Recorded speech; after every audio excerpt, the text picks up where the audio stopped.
You didn't know? Your ass better call somebody! The energy revealed. Brooklyn to Queens, reppin' both hoods. Rob and CP, keep it fire, misunderstood. Cheer 'em all loud, let the anthem flow. Mets fans unite at the pregame show. From city stand lights to the skyline greens, it's the heartbeat of Queens, the craziest dreams. Rob hype on the mic, CP's the fire spark. Together they ignite, voices like the park fans dripped in jerseys. Legacy bold, the Metropolitan story forever told. Turnstile spinning, the crowd floods the gates. This is family, no time for debates. Crack of the Batman, the roar never fades. Queens in the blood, it's how champions are made. Cheer 'em all loud, let the anthem flow. Mets fans unite at the pregame show. From city stand lights to the skyline gleams, it's the heartbeat of Queens, the craziest dreams. 7-line swagger, vibes electric and wild. Mets legacy golden since I was a child. Orange crushed skies, let the battle ignite. Ride for the home team till the last fight.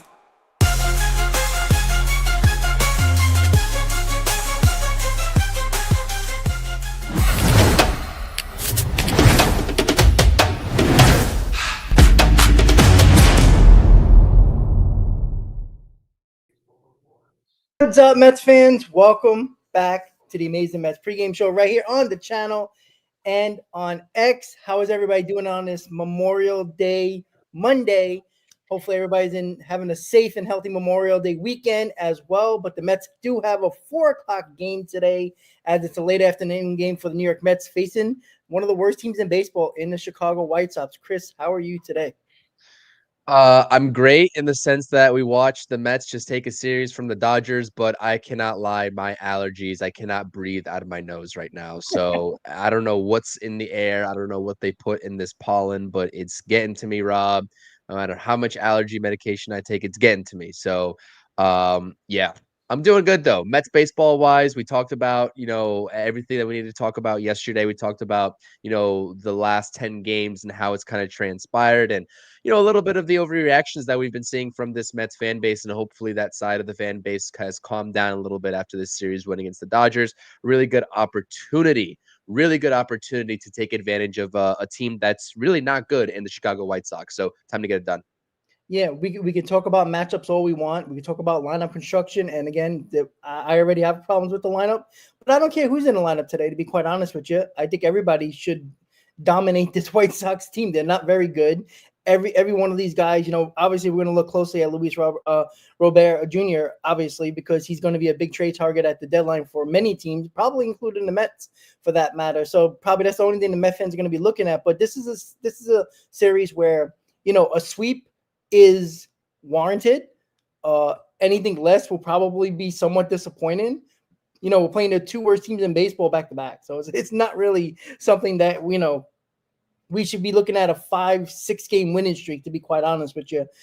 It should be that. It should be 2 sweeps. But again, it is baseball. Things happen. But again, you got Clay Holmes and we got old friend Adrian Hauser, who is not very good either. So overall, this is a team that the Mets should dominate. And you're at home. There should be no excuses at all. There should, look, if you're struggling at the plate, this is the team you want to face. Right? You want to have Adrian Hauser on the mound. You want to have a terrible team in the White Sox that you're facing. So guys like Lindor that has been struggling a little bit. Brendan Nimmo is in the 2 spot today, which is very interesting. I think we're definitely going to talk about that we haven't seen that in a very long time. Brendan Nimmo being in the 2 hole, which I love, by the way. And once again, no Vientos. Very interesting. Also, not even DHing, which is a little concerning to me that Mendoza is not trusting Vientos at this point, even against the White Sox. Overall, what is your take in this going into this series, Chris? Overall, with the Mets. Yeah, it should be like you said, it's a get right kind of series, I feel like. I mean, listen, Adrian Hauser got signed by the White Sox to a 1-year deal 5 days ago. He had a start against the Mariners in which he absolutely shoved for 6 innings, no earned runs. So he wasn't good for the Mets last year. He kind of transitioned from a starting pitcher over to the bullpen before he got DFA'd. So, I don't really know what to expect from him. I don't really know what to expect from this Chicago White Sox staff because the guy that they're throwing tomorrow apparently has like a 2.86 ERA. I just don't watch Chicago White Sox baseball. And quite frankly, I don't know anything about them. All I know is that they're 17-36 and they're not a good baseball team, right? And I think like, sometimes the Mets play down to their competition. We saw that for sure in the Pirates series, albeit they won that series. It was sloppy baseball, and it just seemed like there were just a lot of compounding mistakes. And that's something that needs to be corrected, right? Especially against these teams that are sub 500, is that these are give me games. These are give me games. Teams like the Phillies, right? The Braves, when they face sub 500 teams, namely the Phillies, have been taking advantage, which is why they are the division leaders right now. Because let's face it, they've faced the Rockies. They've played, a series against the A's right now. So this is a time where the Mets could really use a get right series, both from a record perspective and a win perspective and stacking wins, but also individually getting back to the basics, defensively and offensively. Yesterday was a nightmare start. I have no Right. I'm surprised that Vientos is out of this ball game completely and he's not in this lineup, but another just terrible mistake in the first inning of yesterday's ball game. Lucky that it didn't come back to bite the Mets for more runs other than that Shohei Ohtani leadoff home run. But you can't have that type of stuff. And we actually talked about that in the pregame yesterday. The difference between our confidence level defensively from Brett Beatty to Mark Vientos. Now, again, is Mark Vientos sitting out because of that? Is he sitting out because there's something, a scheduled rest day, something like that? We don't know. But the best lineup configuration, I will continue to state it, is Brett Beatty at third base. Whether it's Acuna or McNeil, you could probably say McNeil at this point with the way that they're kind of swinging the bats a little bit of the opposite ends of the spectrum. McNeil actually looks decent and taking better at bats. So McNeil at second base and Vientos at DH. And I really do think moving forward, regardless if it's a lefty or righty, that is the best lineup configuration. And yes, LV in the chat, salute to LV as well. Let's go Knicks. We were just talking about that before we went on air here, that I was ready to give up on the Knicks yesterday, but We all were. They pulled it out. So shout out to Deuce McBride, Karl Anthony Towns, DeLon Wright, all those guys that they got the job done. But anyways, back to Mets baseball. Any lineup that the Mets throw out against the Chicago White Sox, you got to feel good. You got to feel confident that it should be a win, right? And today's no different. So let's do it. Yeah, I agree. Yeah, I'm shocked that Vientos is not in the lineup, but you could see the confidence level of Mendoza with Vientos now. It's kind of wavering a little bit, and with a team that has been struggling, Mendoza's just putting the guys that he believes that can do the job at this point. And, if McNeil is doing the job over Acuna, you put McNeil in. If you're going to put, I know Young is nothing special, but you know what? He actually puts better at bats together than Vientos has since he's got called up. He looks better at the plate. He hits the ball hard. We've seen that already. And, not a lot of results, but he's hitting the ball hard. He's putting better at bats together than Vientos. And that's a big reason why you're seeing Young over Vientos right now in the DH spot, while Brett Beatty is patrolling third base now because he's been better. And I'm okay with that. Vientos got scratched, didn't he, the other day, if I'm not mistaken?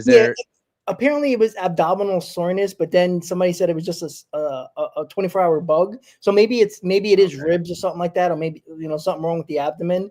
But I don't know if it's that or it's just him not playing well. Like he doesn't look like the same player he was last year. He's basically Alonso last year when it comes to what he swings at. And I don't know. It could be the combination of both.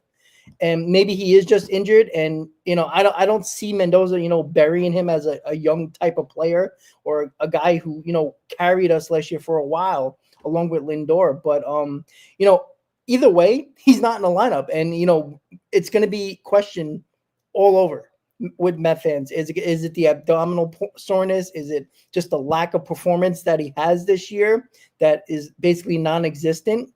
We'll see. But I tell you right now, this is the same thing that goes for Alvarez, right? This is like, hey, we played last night. We're playing, an early afternoon game, or mid-afternoon game. Alvarez is here because you're not playing Terren's, day game after a night game, technically, even though today is technically a day game. So that's why Alvarez is here. Alvarez is the backup catcher at this point. You got to play Terren's every day. So there's a lot of interesting things to look at with the Mets. Young's getting, it's funny. Young comes on this team, and it seems like he's playing almost every day. Right? When you see guys that were sitting on the bench, right? We were complaining about why ain't Acuna playing, why ain't Beatty playing every day, and they were basically platooning, and it was kind of hurting both of their growth and both of their possible, getting better in the major leagues.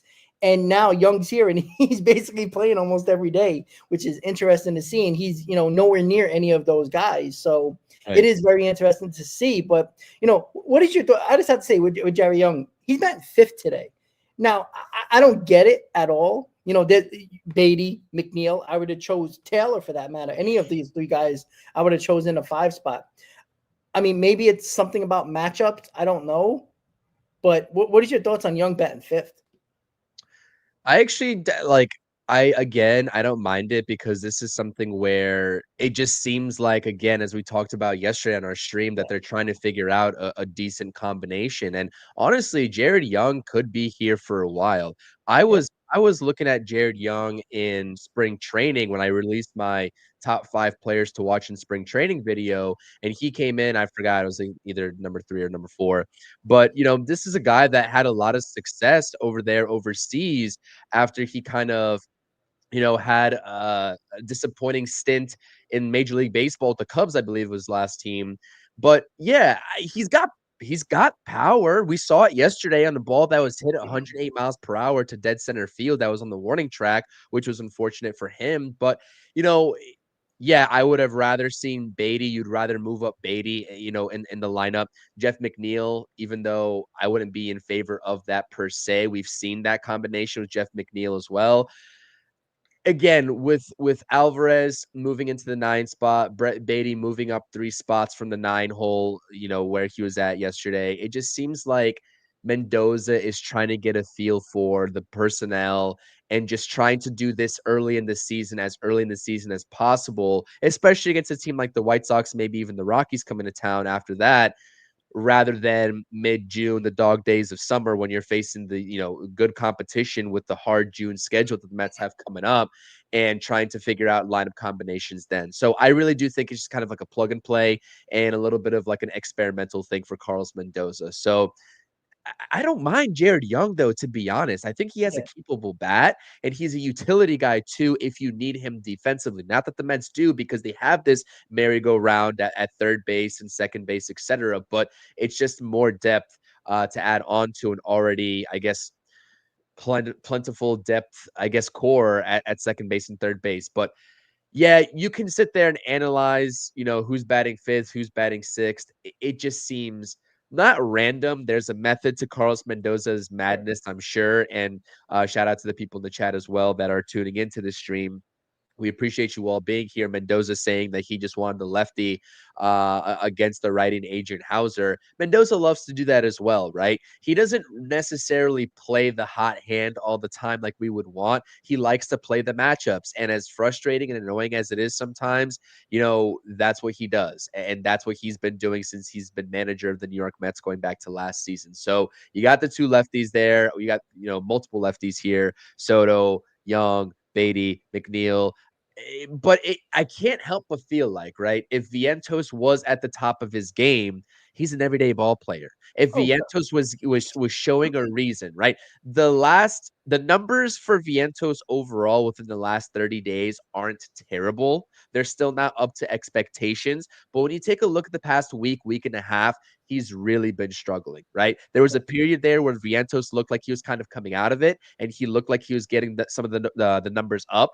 But now it's kind of reverting back to the same, in what we were seeing with the undisciplined approach. So that tells me everything that I need to know if Jared Young is taking over for Mark Vientos when he came into the season thinking that Mark Vientos is going to be our everyday third baseman.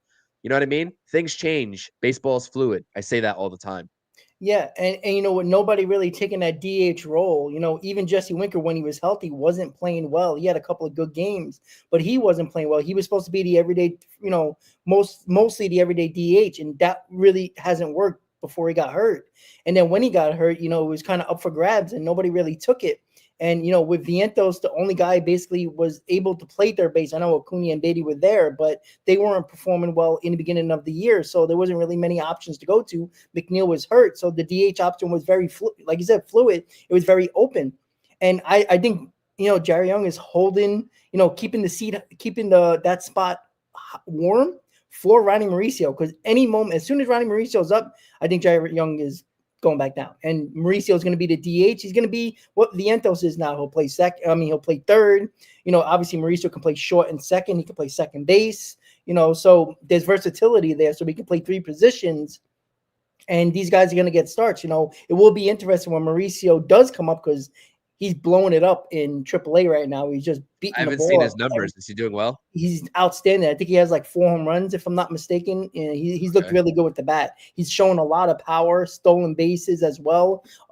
No issues with the knee, which is a great sign.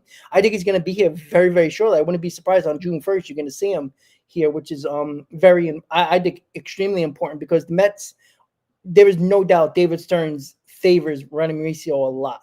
Because again, prior to when Stearns took this job over, all he talked about was Mauricio before he got hurt. So it's going to be very interesting to see when Mauricio is going to get called up. And again, there's a spot for him, right? Jerry Young is here. You just take him off the roster and you have a spot for him. But it's going to be very interesting, that dynamic with Vientos, Beatty, Acuna, and Mauricio. Like, why wouldn't you want all those guys in a lineup? And if that takes away time from McNeil a little bit, I think you might have to, honestly. Like, these are your guys that you're hoping to be on this team for a long time. Jeff McNeil is not. So, and I know Jeff McNeil has played well, but I'm not playing Jeff McNeil over any of these young kids. Maybe you can say, oh yeah, well, play McNeil over Acuna right now, sure. But again, if you're going to keep Acuna up here, you can't sit him. You can't just sit him and not play him. It annoys me when they bring up young players and not play him, right? We talked about this with Brett Beatty and Acuna. Acuna was looking a little bit better than Beatty, and they played Beatty. And, it was back and forth for a while until Acuna finally took the job, and Beatty was just terrible, and Beatty got sent down, and Acuna was getting the job. And we're back to this again, where Beatty is the third baseman now. Vientos is kind of he's a utility player. He plays third base and he DHs now. And now McNeil, you have to throw him in left field just to play, or even center for that matter, to play Luis Angel Acuna. At some point, you got to play these guys and set them in the lineup. If not, you got to send them down and let them play every day. It hurts their growth, especially guys like Luis Angel Acuna, who I still feel like you can see him struggling at the plate. They're throwing him inside a lot, and he can't lay off of it. He's not taking his walks, which is a big thing for Luis Angel Acuna. He's not a power guy. He's a doubles guy, base hit type of guy who needs to get on base. His on-base percentage needs to be high to be right now a successful ball player because of his speed. That is his problem. He's not laying off any pitches. Every pitch that's outside the zone, he seems like he's fishing at. And that's because they're working him in, and he has a hard time getting to that pitch, because he is not a guy that, can probably turn on pitches, a lot and jump them over the wall. Like, he's probably going to be like a 10 to 12 home run guy. That's the way I see it. Maybe 15 if, he figures out what he needs to do and how to jump on certain pitches. But other than that, if you're not playing these guys, you got to send them down. I know that sucks to say, but what is Acuna learning here? How is he getting better by sitting on the bench 2 out of 5 days? Like, I just don't get it.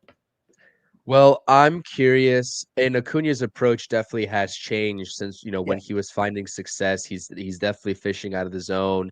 You're right. The inside pitch gives him a lot of problems. If he's not jumping out of the way of it, he's swinging and fouling it off. And so that's something that he's going to have to make an adjustment forward and moving forward, whether it's at the major league level or going back down to the minor leagues, because, he's in a different situation than Brett Beatty. Let's be honest. Like, the age is not the same. What is he, 22 going on 23 years old? Brett Beatty, Mark Vientos is already 25 going on 26 years old. Like, it's not the same. But to that effect, I know that it's probably not going to happen. I wouldn't be shocked if Jared Young just finds a way to stay on this team, being a veteran bat, and they make the swap of Acuna and Mauricio when Mauricio is ready to go. I wouldn't be shocked if they did that either. Well, that's the thing. Like, because Acuna is so young, there's a lot of development there. And I think the bigger problem is, I know we're not talking about Alvarez, but there's a possibility that Alvarez should get sent down too because he's so young and still has a lot to learn. But with Acuna, I agree. Like it's not a demotion. The minor leagues is there to fix what you need to fix and get better. Like you playing every day is going to help you get better. You can't play every day at the major league level and expect to win ball games if somebody's that's in your lineup, especially young players, are really not doing the job what they're supposed to. If Acuna doesn't get on base, he's almost useless at this point when he's batting under 200. Like that doesn't help the team at all because he's not getting on base. Like if he was batting under 200, but he was still getting his walks, finding ways to get on base, but still 0 for 3, I would say, okay, he's still beneficial for this team because he's a threat on the base paths. A double can score him from first. A base hit is definitely going to score him from second. So he's not right now. He's not helping the team at all because he's not getting on base. He's striking out more. He's not walking as much. He's not even, putting the ball in play to use his speed. We seen it the other day that he could do that, but he's not doing that enough like we seen a couple of weeks ago when he was actually playing well. So my big thing now is like send him down. It's not a demotion. Let him know that. Work on the things that he was doing well earlier on in the season or, about 20 games ago and see if he can get back to that. At some point, if he looks better as a player, then you'll probably say, all right, we'll swap Young with Acuna. That's what you can do. And then Mauricio will be here and he'll be what Acuna is now, but he can also play third a lot more. He can play second a lot more. He can DH a lot more because you're not DHing Acuna, So Yeah. and Mauricio is a little bit more versatile than Luis Angel Acuna when it comes to lineup position and positions like DH as well. Well, I'm curious about what the Mets are going to do. Like, what do they view as a realistic timetable? Because so far, collectively, I mean, Mauricio came back. It has played 5 games each. I'm seeing at each level here so far. So 15 games total. Didn't really do well in A-ball, AA, whatever, but he's killing it in AAA. 556 batting average over his first 18 at bats. He's 10 for 18, 1500 OPS. Yeah, like he looks good, but I'm curious, how eager, right, the Mets are to having him back. Like, are they going to rush him? Because let's not forget, right? He's not a young prospect either. He's in the same boat as Beatty and Vientos. He's what, 25, if I'm not mistaken, going on 26 as well. So he's not a young prospect. And that's kind of what I'm like, but you need production from the DH spot. That's been an ongoing problem with the Mets, even going back to 2022, right? Is that you're not getting productivity out of the DH spot. So it's kind of like, I'm just genuinely curious, especially with the injuries surrounding Mauricio. Are they really going to be eager to rush him back, or are they going to let him take his time and see how he's doing over the next, let's say, month? Because you're saying early June, and I said early June. I'm like, holy cow, we're almost there. Right, Like yeah, already, exactly. it's right I had to here. look up So I'm too. I like, said June 1st. I'm like, oh damn, it's like 5 days away. Like it's crazy. so I'm like, yo, I don't really know exactly if it would be that close. If I would be hesitant to say that it would be that close, but you never know at this point. The Mets could be like, we need a solidified DH. And I'm still like struggling to. Oh, he just turned 24, so he's 24 going on 25. Thanks, Yamin, for pointing that out. But anyways, I'm just so like curious why the Mets are hesitant to just make Vientos a full-time DH. I'm so like that doesn't make sense to me. That doesn't make sense to me. Yeah, I mean, maybe did. I mean, I don't know because when they asked him a couple of weeks ago, when Beatty was starting to turn it up a little bit, and Vientos said, "Yeah, I'll play. I'll be a DH." He wants to win. He said it. So he's okay with it. It's not like he's getting down on himself if he's going to be the DH instead of the everyday third baseman. I just don't know. I was like, are they afraid that he's gonna? I don't know. I don't even have a reason. Like I'm trying to come up with a reason and it doesn't make sense. The only thing I can think of if Vientos is going to DH every day, does that does that take Marte out of the lineup more often than not when Mendoza likes to put Marte in games? Let's be honest. Marte has been in more games as of late. I mean, Marte has been hitting a little bit, a little bit better when he's getting a little bit more playing time. And I don't think they want to bury Marte as much as that, might not excite us. this is what Mendoza does. He plays his guys. Every guy on the roster will be played more often than not. And some play more than others, but you're going to get in a few games. If it's pitch hitting in a game, if it's, defensive replacement, Mendoza does not like to sit guys for too long. So I think it's just the fact that Vientos has not been hitting. They've been giving him opportunity after opportunity. Look, Jerry Young's playing again. We just talked about that. So I just think it's maybe the lack of confidence that Mendoza has in Vientos right now. Maybe he doesn't like his approach at the plate. I just don't know. Like, I wish, so I don't know if anybody has asked him that. Unfortunately, not living in New York and not watching SNY every day and watching all those press conferences and, little interviews here or there. Is he saying that? I'm not sure. If anybody brings that up in the comments, that would be great, but I'm just not sure. I don't know. Like, I mean, it only makes sense to play Vientos every day at DH, but I don't know. I don't know what it is, to be honest. I really don't know. There's really no explanation, at least from our point of view. We can have our opinions, but it's not like Mendoza actually gave a direct answer on that. Yeah, I mean, and there's so many guys that can be a DH. Let me take that back. There's a lot of guys that are handcuffed positionally that are forced to look for DH reps, which is not exactly like the same as, oh, I trust either of these guys or all three of those guys as our full-time DH because they have that kind of power or that kind of just, bat to ball skills that we're looking for consistently. It's kind of like, all right, we know that none of you guys are all kind of like, Jared Young versus Marte, pick your poison. Okay, just give us something. And that's why I'm going to keep saying, no matter how many wins this team gets this season, is that's the one area of this team that needs to be fixed in the offseason is figuring out who the DH is going to be and just offloading some of these guys because this continuous rotation at DH is kind of getting to me. But anyways, I think that's the least of the Mets' problems at the moment. A bigger issue that you really wanted to talk about was how the hell do we get Brandon Nimmo going? Because he is lost. He's lost. He's dealing with neck issues. I don't know. He's got reverse splits, lefty righty, by the way. He's hitting 255 off of lefties and 197 off of righties. So, that matchup is also not in his favor. I don't know. I don't know what's going on with Brandon Nimmo. And now you're compounding, the issues that he had hobbling around, when I forgot what series that was earlier this season. We know that he had the plantar fasciitis last season.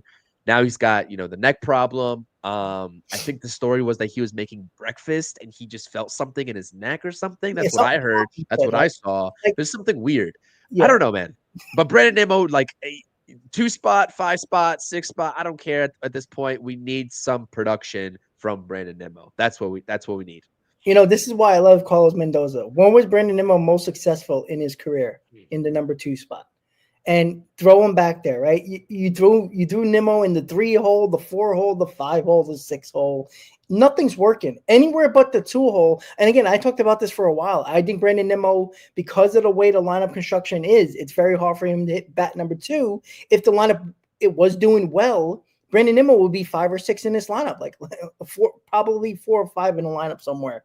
Nowhere near the 2 hole anymore. But I think that's where he belongs. I think the mentality that he has now, approach at the plate, is because the Mets.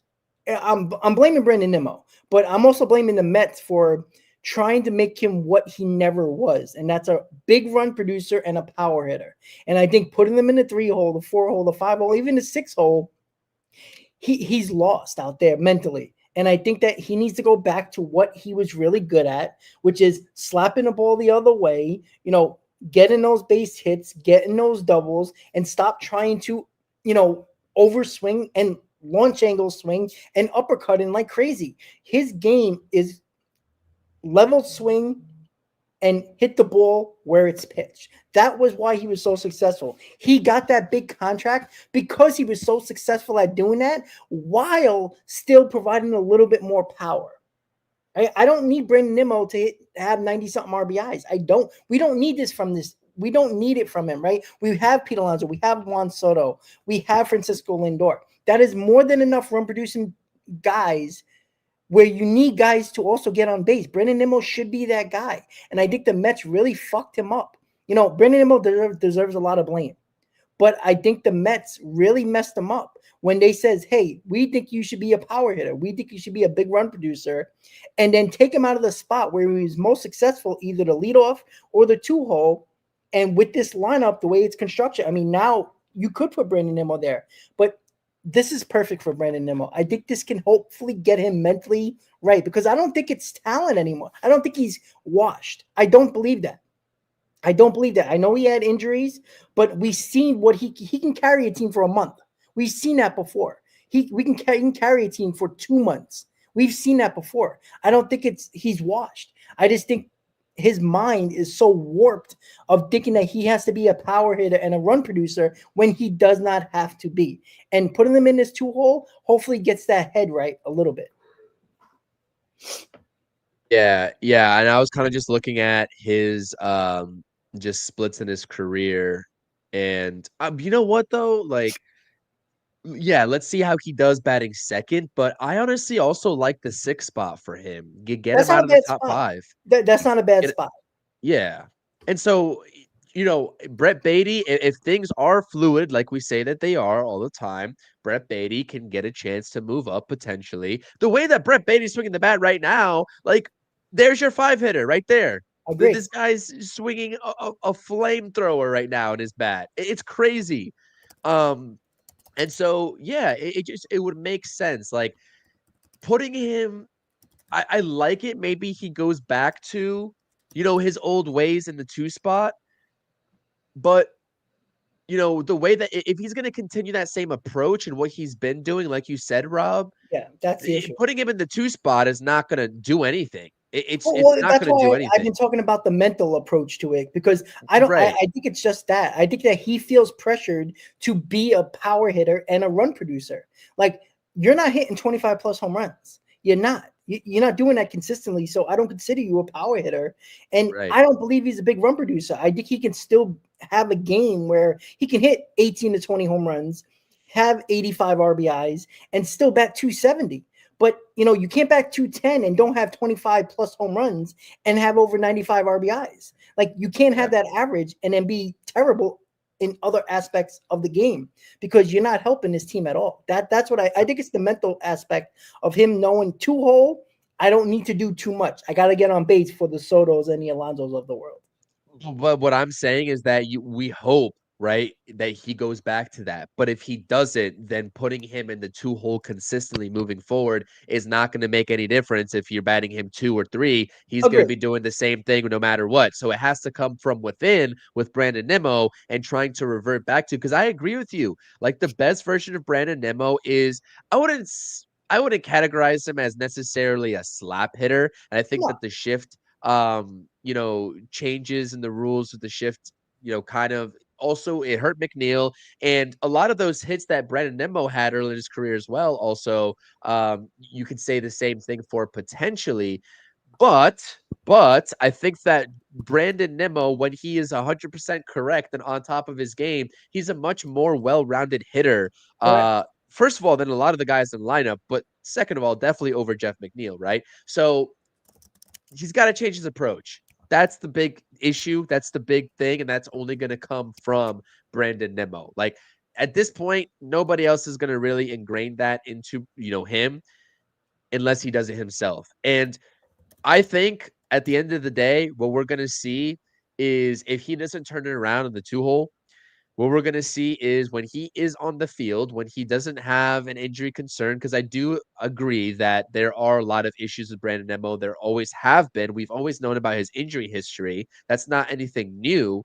But what I think is that, one, maybe we might see less games from him moving forward. I'm talking about not just this season, but over the next few years. Maybe they work him more into a platoon role. I hope that's not the case, because we're paying premier money for this guy in a long-term deal. Obviously, that's already invested money. You can't get it back. Hindsight's always 2020. I get that. But I think that his production offensively, if he's going to continue the way that he's going down this path, is just best suited for like a 6 or 7-hole hitter. And that's where you got to play him until he proves otherwise. This is an opportunity to prove otherwise, but you got to make that decision, because at this point, if Brett Beatty continues what he's doing, that's an immediate replacement to move into your top five and just rearrange your top five in that manner. And that's really the unfortunate thing about how hard Carlos Mendoza's job is to make these everyday lineups, especially when you have guys that are, there's a lot of variability in the success of this lineup. One guy is doing well one week and he's disappeared the next week. And that's just kind of how it's been. And they're taking turns. Like Juan Soto will look great for a week, right? And then Pete Alonso looks good for 2 weeks. And then it's just kind of just like Mark Vientos, same thing. It's weird. What's happened with this offense so far this season has been a little bit strange to me. But at the end of the day, 11 games over 500, they're finding ways to win, and that's in large part thanks to this pitching. So hopefully Clay Holmes is able to go out there and do a job today. Yeah, it is. That's why it's been frustrating this year because this team, the guys that we expecting to hit, have been hitting at different times. And that's why this team is not 15, 16, 17 games over 500, which they easily should be. Let's be honest about that. If there was 3 guys hitting at the same time at the top of the order, that, if it was Lindor, Soto, Alonso hitting at the same time, we're winning these games that we're losing 3-1, 2-1, 3-2. Those are games we're winning. There's at least 8 of those games that were left on the table, by the way, Rob. Correct. So, like, we could be talking about like 40-10 or something, well, and it's seriously that close. We can have a crazy number. Like we're still, even though we have not played. And again, the Dodgers have been, if you look at every team, the Dodgers, the teams that are at the top of the league, the Dodgers, the Yankees, the Mets, the Phillies, the Cubs, for that matter, and even in Giants, right? If you look, they've had guys that have outperformed what people believe that they could have done, or even being at the level that they're supposed to be in the lineups. Each one of those teams have had that. The Cubs have been scoring runs like crazy. The Yankees have been scoring runs like crazy, but they've had guys that should be doing the job that have been doing it more consistently than the Mets lineup, yet they got very similar records. They just showed it. I forgot who posted it. The Dodgers, they have one more win than the Mets, but they have the same run differential, plus 59.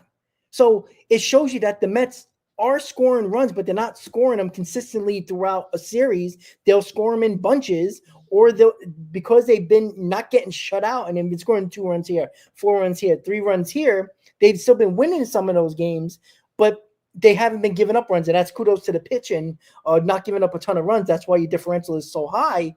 But you see that the teams that the Mets record-wise are right around.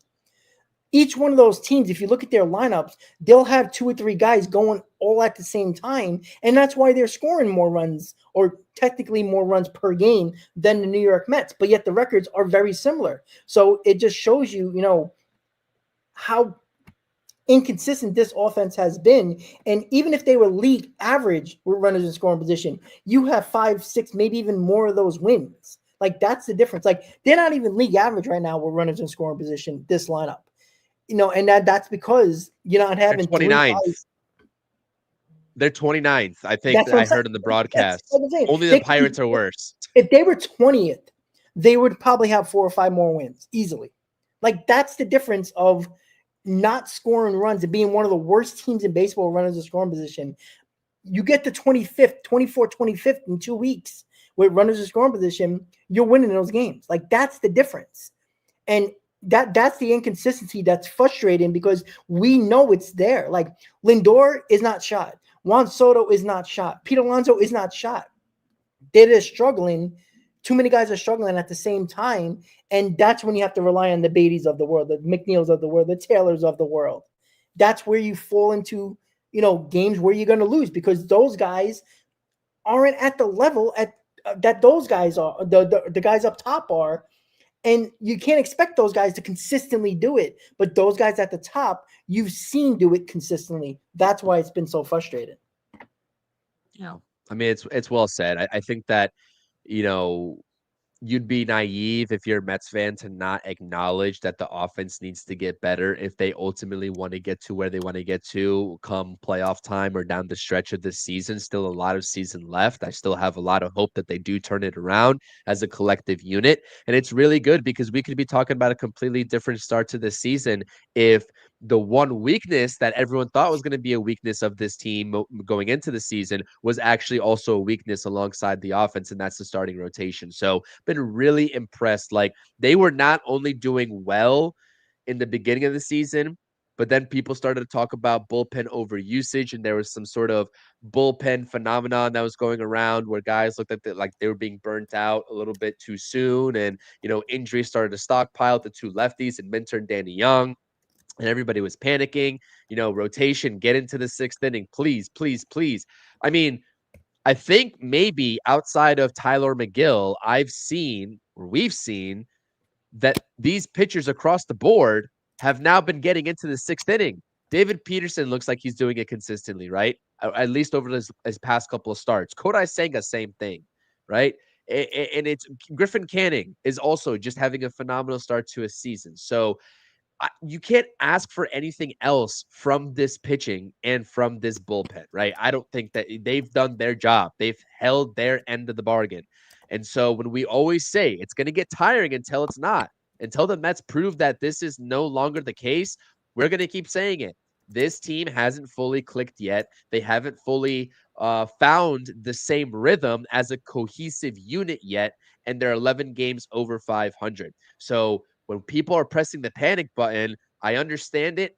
I half understand it. But then on the flip side, it's like, okay, like, you'd have to think the season is still young. This team is talented. They're going to figure it out at some point, right? We would hope. I think the Mets started to figure it out around this time last year. Maybe, I think it was around this time last year when they hit a little bit of a surge. So I'm hoping going into June, into the summer months, June, July, going into the trade deadline, that this offense really does find itself a rhythm, because then not only are you going to win more ball games, but it makes David Stern's job that much easier in deciding who stays and who goes at the trade deadline for maybe more pitching help.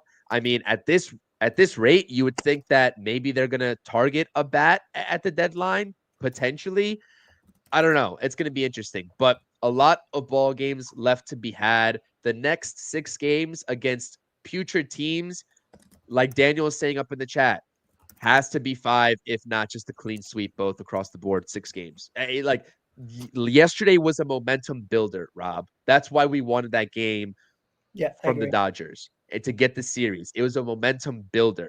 Now you take a series from the Dodgers, forget what happened against the Yankees, forget what happened against the Red Sox. Who cares? Beat the teams that you're supposed to beat. By the way, Great. Mets have the best record against teams over 500 in the entire league. So yeah, I love how nobody in the media talks about that, and nobody talks about that though. Exactly. Every Mets hater, and 99 over 22 is one of them.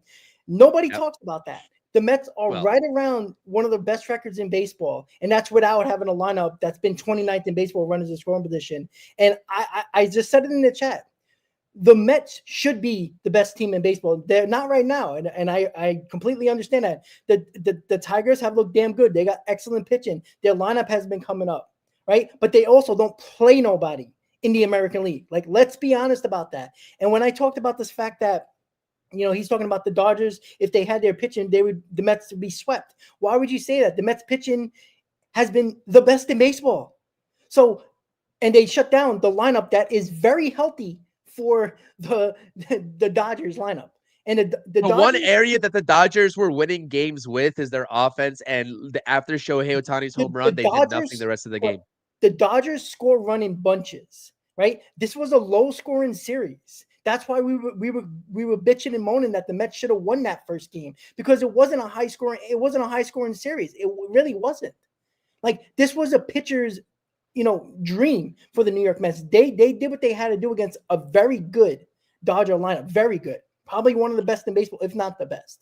So it comes down to the fact that the Mets pitching has been so good that if the Mets offense was, again, league average, they would be beating these teams handily. And that includes the Red Sox. That includes the Yankees. We beat the Cubs.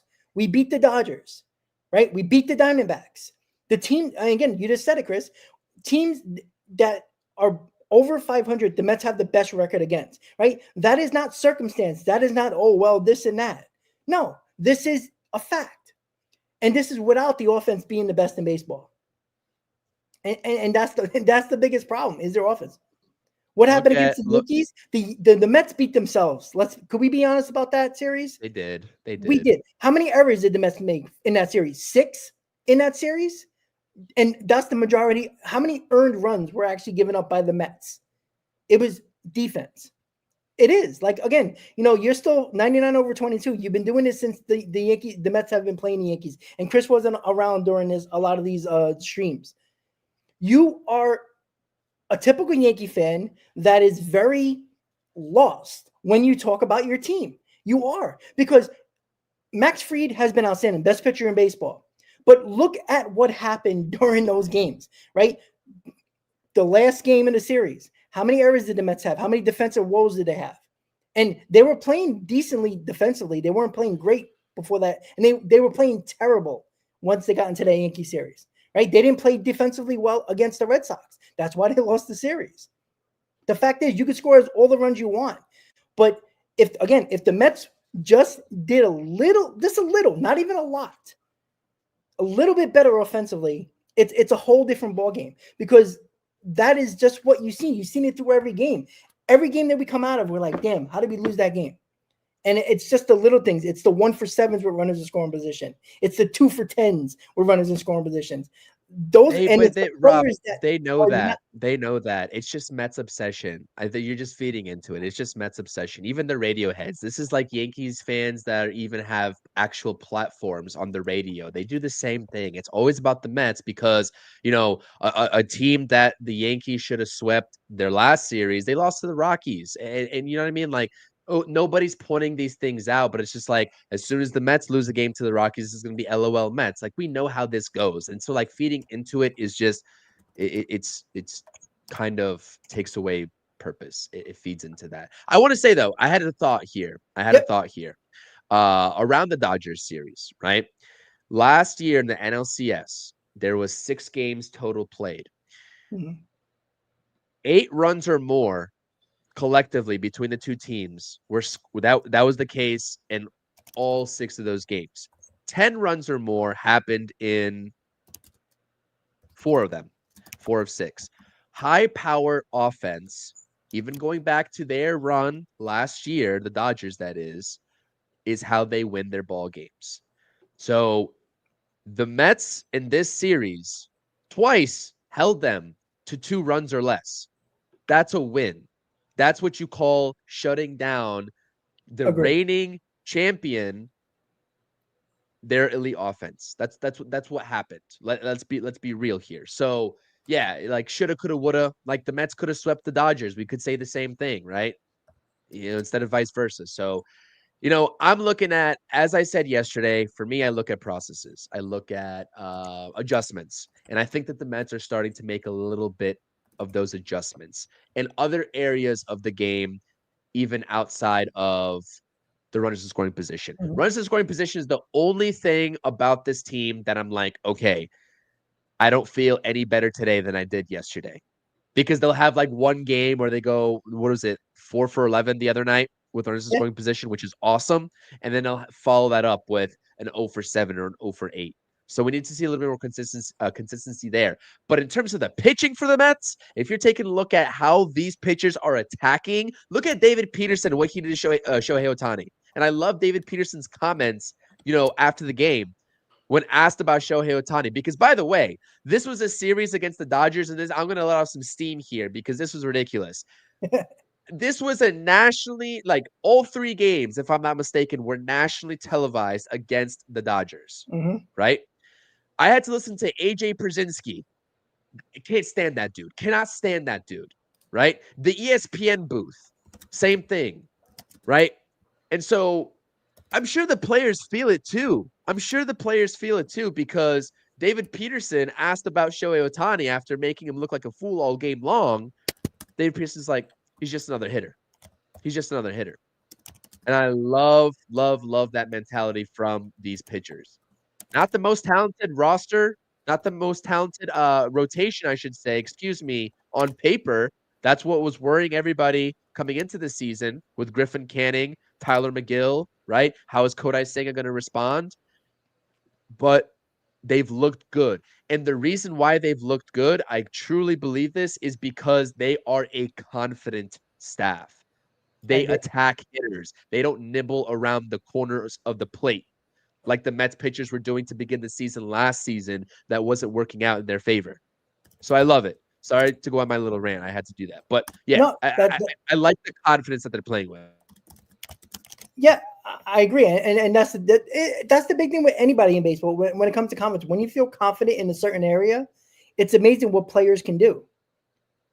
So that and you're right. That's a great rant, by the way. And that's the funny thing when it comes to, like, even other fans, like you can see, not even just Yankee fans, just in general overall when they talk about their team, right? You're gonna either overvalue your team or undervalue your team.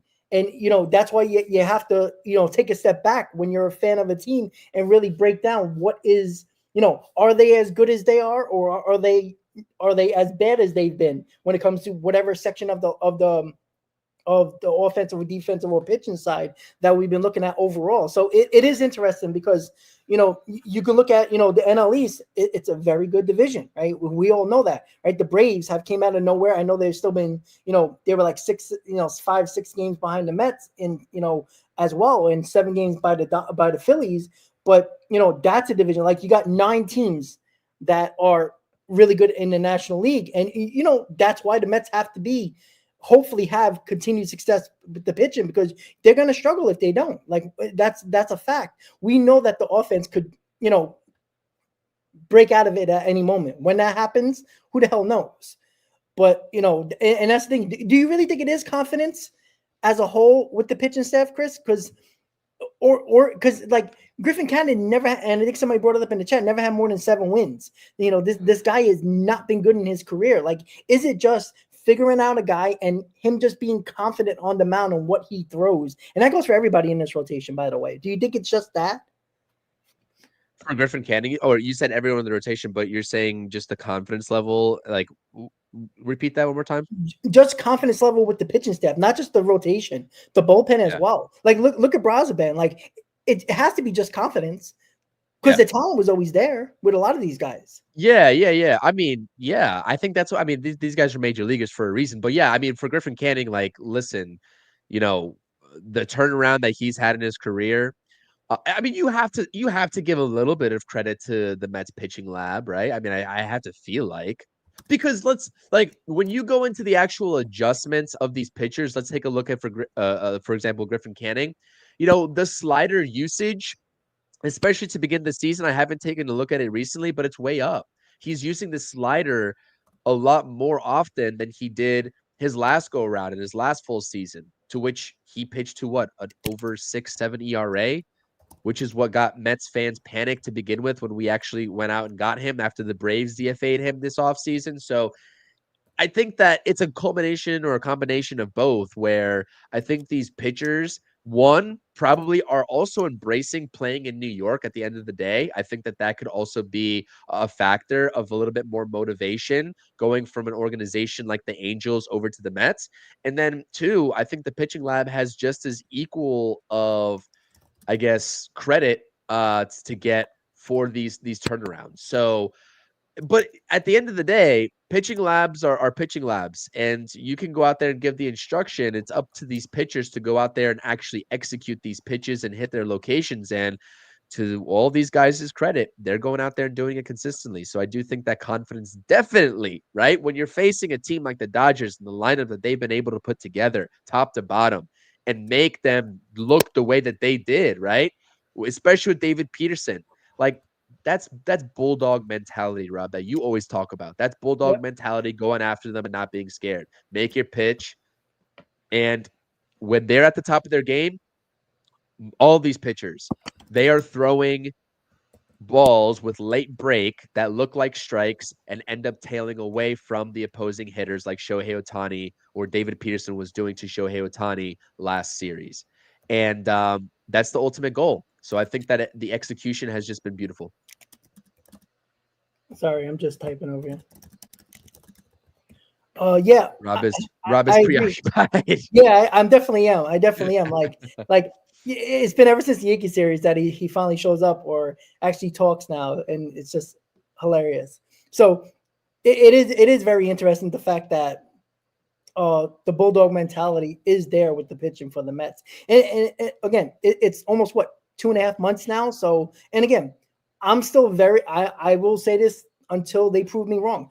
I still don't believe that long term this is going to be a good pitching staff. I still believe that these guys, because historically they have not been good.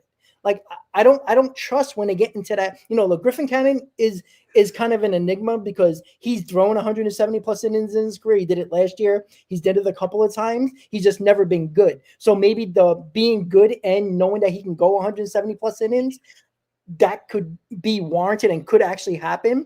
But guys like Kodai, like I don't trust Kodai Senga. Everybody knows that I don't trust him. I want to see when he gets into a situation where the Mets need him every 5th day, and when you get into the playoffs and you need him twice in a series, and you might have to bring him on 4 days rest or something like that. Can he actually do that? Because let's be honest, he's been very good. Like he's been, putting people on base, but he's been figuring it out. I worry about a lot of these guys. I don't think Tyler McGill is going to be long for this rotation. Excuse me, this rotation. I think Montas will be coming back soon. Can I trust Manaea and Montas to be healthy and still pitch well? I don't know. Clay Holmes has been amazing, but can I see him when he gets over that 90 inning mark? And let me see, can he pitch still well? Like that worries me. Now they've shown a lot, and I give them all the credit in the world right now. But when these guys get to the point in the season where they haven't done it ever in their career or in a few years, that's when I really want to see them step up. That's when I want to see them pitch well and continue that success, because I still believe the Mets are going to need a pitcher at the deadline, to be quite honest with you. I think you're going to need probably a good number 2 or 3 in this rotation. I truly believe that, because I don't think all these guys are going to stay where they are with the innings that they have not either done in their career or haven't done in a while, in my opinion. All I can say to that is you could possibly be right. You could possibly be wrong, but I like to be enjoy wrong. the ride. Enjoy the ride. That's all I'm going to say. Like they've been doing what they've been doing over the first, 2 months of the season. We got to enjoy the ride. Manaea, also great news. He's going to be throwing a bullpen session, I think, on Thursday. So he's back to throwing as well. Montas, if I'm not mistaken, hasn't really looked great in his rehab, assignment so far. Still very early for him, clearly, but it's the immediate question is not what's going to happen at the deadline. The immediate question is who's going to be getting out of this rotation, or where the Mets going to place Frankie Montas. Because with the way that they're rolling right now, there's a strong consideration for him to just go into the bullpen and just be a bullpen guy, possibly. Which is really, it's a tough look when you gave the guy 17 million per, but it's like, are you really going to take anybody out of this rotation? The immediate answer is Tyler McGill, I would think. Well, here's why I think it's going to be McGill out and Montas in, is because we got Montas because he's an innings eater. And I think this was key for this rotation with a lot of guys that haven't thrown a lot of innings in their career or in a while. I think Montas is an innings guy. I know he had injury concerns, but he's always been a workhorse prior to, before his injuries. He's been a workhorse. He throws innings. And I think that was a big reason why the Mets gave him what they gave him, because he wasn't going to be a number 2 or even a number 3. He was going to be a 4 or 5 in this rotation, most likely. And he was going to be an innings guy, in my opinion. Because I don't even know if what they were expecting from Shomanai, even if he didn't get hurt with all the innings he threw last year. But I agree with you. McGill would be the easy answer. But the thing is that McGill, the experiment in the bullpen has been tried before, right? In his career, it hasn't worked. He has not. He has an option, so I think that's the other thing too. That could be it too. It's tough. It's tough, but we'll cross that bridge when we get there. Let's get a good start from Clay Holmes today. I think game time's what? We're 25 minutes away. This has been a good stream. It's been very productive. Now we're entering a stretch where we're like, no excuses, go out and beat these teams, or we're gonna be on the post game talking, being very upset. Listen, if this team loses the game against the White Sox, I don't care of the reason. If it's the pitching, if the offense sucks, they're going to get killed. They will. They look. It's at least 2 out of 3. But it needs to be a sweep, all right? It just has to be. Like, they're not good. Like, come on, you're at home. I'm not sure about the weather. I mean, I'm not in New York, but I think it's a decent day. So get it done. Like, there's no excuses. Like, Clay Holmes should dominate this lineup. The Mets lineup, as bad as they've been, you should beat up on Adrian Hauser. Adrian Hauser shouldn't get past the third inning. Like, that should be the case. You can't go into the fourth inning where this game is close. I'm sorry. You just can't. If it is, man, it's going to be very annoying. And if you win a game like 3-2 or 2-1, yes, it's a victory, but I'd be very disappointed, to be quite honest. This is a series where I want to win. Like, I want to dominate this series. I want to go to bed by the seventh inning knowing it's over. Like, I want to be quite honest about that, Chris. Yeah, could win convincingly is, I guess, what you're trying to say. And it makes sense, right? It makes sense. You know, it's a professional team on the other side of the coin here at the end of the day, so anything can happen. But go out there, let's come onto the post game stream and let's be vibrant. Let's spam some W's and let's call it a Memorial Day as well. So let's do it. There you go. So, guys, enjoy the rest of your Memorial Day and enjoy the Mets game in about 20, 25 minutes or so. We will be with you in the post game, hopefully with talking about a win, hopefully. And, you know, we'll keep it going here. Hopefully Clay Holmes has a great start and the Mets lineup actually shows up with some runners in scoring position. That would be very nice after coming off the series win against the Dodgers. With that said, guys, thank you for tuning in to the amazing Mets pregame show right here on the channel and on X. We'll see you later tonight on the post game, and let's go Mets, guys. Let's go Mets.